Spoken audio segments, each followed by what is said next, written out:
தினம் ஒரு தியானம். வெளிச்சத்தின் பிள்ளைகளாய் நடந்து கொள்ளுங்கள். எபேசியர் அதிகாரம் 5:8. எபேசு சபைக்கு பவுலின் ஆலோசனை. வெளிச்சத்தின் பிள்ளைகளாய் நடந்து கொள்ளுங்கள். முற்காலத்தில் நீங்கள் அந்தகாரமாயிருந்தீர்கள், இப்பொழுதோ கர்த்தருக்குள் வெளிச்சமாயிருக்கிறீர்கள்.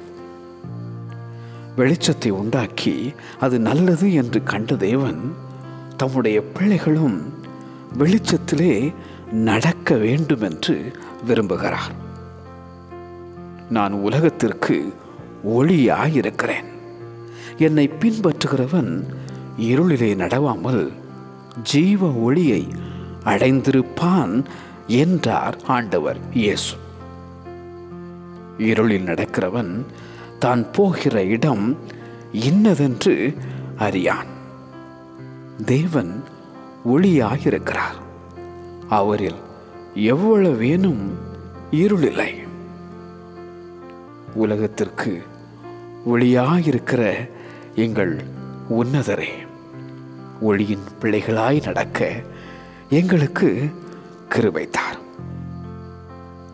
இருளில் இருக்கிற ஜனங்கள் வெளிச்சத்தை காணும்படி வேண்டுகிறோம்.